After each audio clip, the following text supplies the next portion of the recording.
दोस्तों, अगर आप किसी भी कॉम्पिटिटिव एग्जाम्स की तैयारी कर रहे हैं तो करंट अफेयर्स बहुत इंपॉर्टेंट रोल निभाता है आपके सिलेक्शन में। ठीक है, तो आज है 9 अगस्त 2026। आज 9 अगस्त 2026 के जितने भी महत्वपूर्ण एमसीक्यू हैं जो परीक्षाओं में पूछे जाने की संभावनाएं हैं उनको हम लोग यहाँ पे देखने वाले हैं। तो वीडियो आपके लिए इंपॉर्टेंट है अगर आप गवर्नमेंट जॉब्स की तैयारी कर रहे हैं तो। ठीक है, तो बिना देरी करे हम लोग पहले क्वेश्चन से स्टार्ट कर लेते हैं। आज है देखिए 9 अगस्त।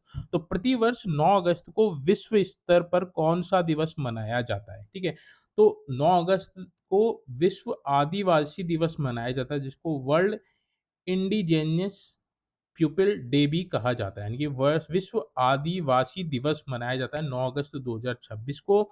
जनजातीय समुदायों के अधिकारों, जल, जंगल, जमीन के संरक्षण और उनकी संस्कृति को बढ़ावा देने के लिए प्रतिवर्ष 9 अगस्त को यह विश्व आदिवासी दिवस मनाया जाता है। और दिसंबर 1994 में पहली बार 9 अगस्त को इस दिवस के रूप में मनाए जाने की घोषणा की थी, जिसने संयुक्त राष्ट्र महासभा ने, ठीक है, यूनाइटेड नेशन जनरल असेंबली ने दिसंबर 1994 में पहली बार 9 अगस्त को विश्व आदिवासी दिवस रूप में मनाए जाने के लिए घोषित किया था। तो ये इंपॉर्टेंट फैक्ट है, कब से मनाया जा रहा है? दिसंबर 1994 से। कि भारतीय संविधान के अनुच्छेद 342 अनुसूचित जनजाति, जिसको एसटी बोला जाता है, शेड्यूल्ड ट्राइब बोला जाता है, की पहचान और प्रशासनिक प्रावधानों से संबंधित है। ठीक है, तो क्वेश्चन ये भी पूछता है कि अनुसूचित जनजाति किस अनुच्छेद में? तो अनुच्छेद 342 में है। तो इतने फैक्ट्स आपको याद रखने हैं। 9 अगस्त को क्या मनाया जाता है? विश्व आदिवासी दिवस। अगला क्वेश्चन है क्वेश्चन नंबर सेकंड। 9 अगस्त को द्वितीय विश्व युद्ध की किस दुखद घटना की वर्षगांठ के रूप में याद किया जाता है? ठीक है, तो देखिए 9 अगस्त को नागासाकी परमाणु हमला हुआ था, जो द्वितीय विश्व युद्ध की एक दुखद घटना थी। ठीक है, तो ये भी आप याद रखिएगा, नागासाकी परमाणु हमला कब हुआ था? 9 अगस्त को हुआ था।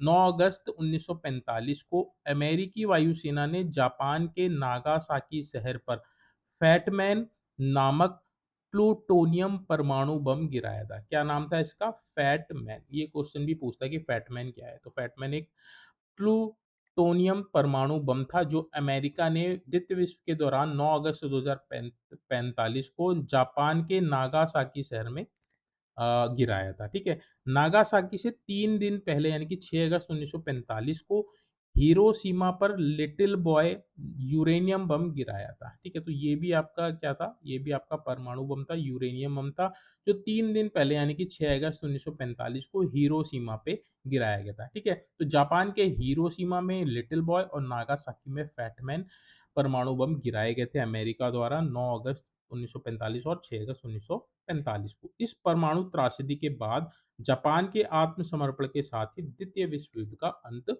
हुआ था। ठीक है, तो ये इंपॉर्टेंट फैक्ट है, याद रखिएगा। 9 अगस्त को ये भी मनाई जाती है ये पुण्यतिथि। क्वेश्चन नंबर थर्ड है, उत्तर प्रदेश के किस जिले की मिट्टी में वैज्ञानिकों द्वारा माइक्रोबैक्टीरियम पोल्यूटिसोली यानी कि माइक्रोबैक्टीरियम पोल्यूटिसोली नामक बैक्टीरिया की नई प्रजाति खोजी गई है? ठीक है, तो किस जनपद में खोजी गई है? तो लखनऊ में। ठीक है, तो भारतीय वैज्ञानिकों ने कीटनाशक HCH से दूषित जहरीली मिट्टी में जीवित रहने वाले एक नए बैक्टीरिया की खोज की है, जो आपका क्या है? माइक्रोबैक्टीरियम पोल्यूटिसोली। ठीक है, फैक्ट्स की बात करें तो इसका नाम देखिए पोल्यूटस यानी कि दूषित और सोलम, जिसको मिट्टी बोला जाता है, शब्द को मिलाकर रखा गया है, जो जहरीले रसायनों को विघटित करने में मदद करते हैं। इस बैक्टीरिया में अत्यधिक जैविक विषैले तत्वों की को पचाने की क्षमता पाई गई है। ठीक, तो बैक्टीरिया पाया गया है कहाँ आपका?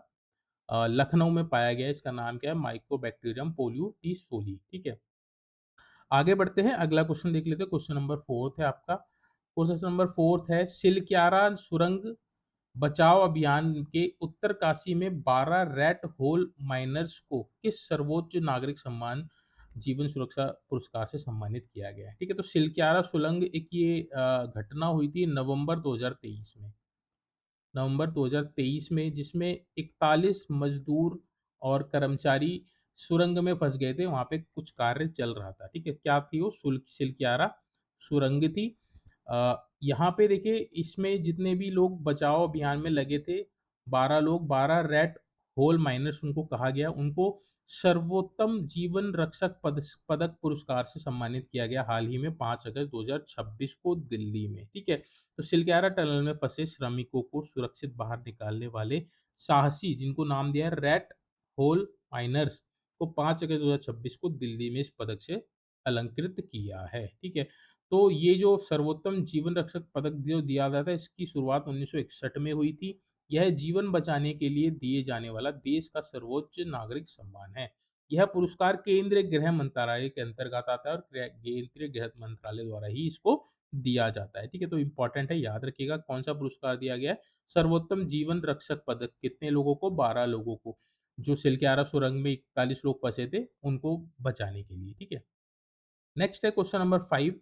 ईरान द्वारा हाल ही में चर्चा में रही काद्र एफ काद्र एफ मिसाइल किस प्रकार की मिसाइल प्रणाली है? ठीक है, तो ईरान द्वारा हाल ही में चर्चा में रही काद्र एफ मिसाइल जो है एक बैलिस्टिक मिसाइल है, ठीक है? काद्र एफ ईरान की मध्यम दूरी की सतह से सतह पर मार करने वाली बैलिस्टिक मिसाइल है। इस मिसाइल की जो मारक क्षमता है वो आपकी 2000 से 2500 किलोमीटर तक है और सतह से सतह यानी कि ज़मीन से ज़मीन पे मारने वाली ये एक मिसाइल है, बैलिस्टिक मिसाइल। यह मिसाइल ईरान की प्रसिद्ध साहब 3 मिसाइल का उन्नत संस्करण है, यानी कि उसका मॉडिफाइड वर्ज़न है काद्र एफ। पूछ सकता है काद्र एफ क्या है? तो ये एक बैलिस्टिक मिसाइल है ईरान की, ठीक है?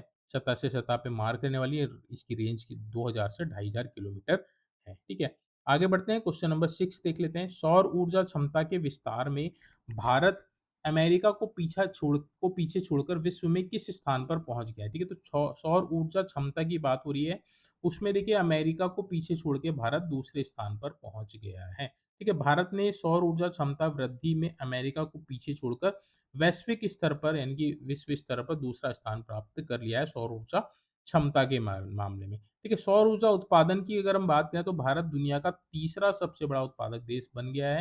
यानी कि ऊपर तो क्षमता की बात हो रही थी और यहाँ हो रही है बात उत्पादन की। उत्पादन के मामले में भारत तीसरे स्थान पर है।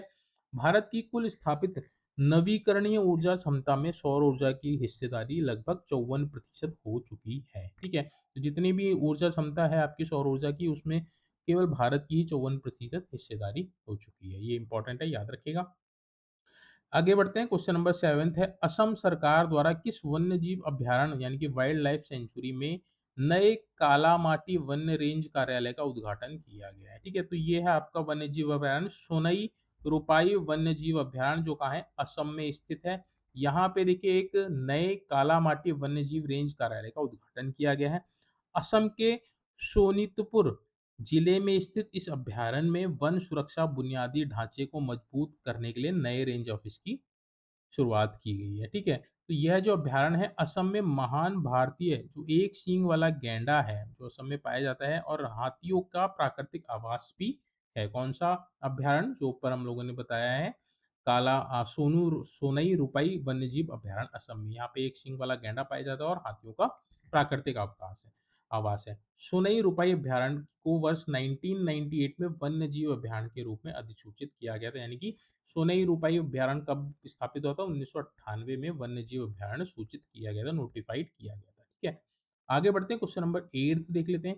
केंद्रीय जल शक्ति मंत्रालय द्वारा कार्यान्वित प्रधानमंत्री सूर्य सरोवर योजना का मुख्य उद्देश्य क्या है? ठीक है, तो प्रधानमंत्री सूर्य सरोवर योजना का मुख्य उद्देश्य जल निकायों पर फ्लोटिंग सौर पैनल स्थापित करना। जो जल निकाय होते हैं उनके ऊपर जो स्पेस होता है वहाँ पे फ्लोटिंग सोलर कैपेसिटी यानी कि फ्लोटिंग सोलर पैनल स्थापित करना है। इस योजना के तहत देखिए बिना अतिरिक्त भूमि अधिग्रहण के वाटर बॉडीज पर 5000 मेगावाट की फ्लोटिंग सोलर परियोजना लगाई जा रही है। बहुत अच्छी पहल है। यह योजना जल संरक्षण के साथ-साथ स्वच्छ ऊर्जा उत्पादन में दोहरा लाभ प्रदान करती है। इससे जलाशय से होने वाले जल वाष्पीकरण यानी कि इवेपोरेशन को कम करने में भी मदद मिलती है। ये बहुत अच्छी और बहुत बढ़िया बढ़िया परियोजना है।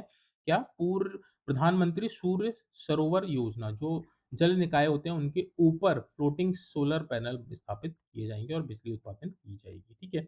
नेक्स्ट अगला क्वेश्चन है क्वेश्चन नंबर 9। अरुणाचल प्रदेश की किस प्रमुख जनजाति द्वारा उनका पारंपरिक उत्सव बूरी बूट यूल्लो बूरी बूर बूरी बूट यूल्लो किसकी अरुणाचल प्रदेश की प्रमुख जनजाति का एक पारंपरिक उत्सव है, मनाया जाता है कौन-सी जनजाति द्वारा?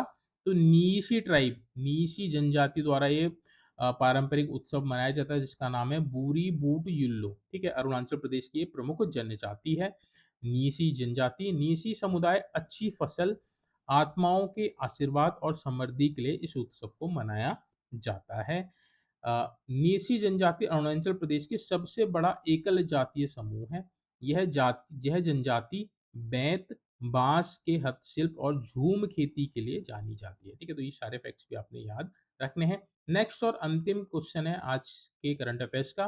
भारत सरकार के प्रशासनिक सुधार विभाग द्वारा संचालित सीपीजीआरएएमएस सीपीजीआरएएमएस का संबंध किससे है? तो यह एक पब्लिक ग्रीवेंस रिड्रेसल पोर्टल है जिसको डिजिटल लोक शिकायत निवारण मंच भी बोला जाता है।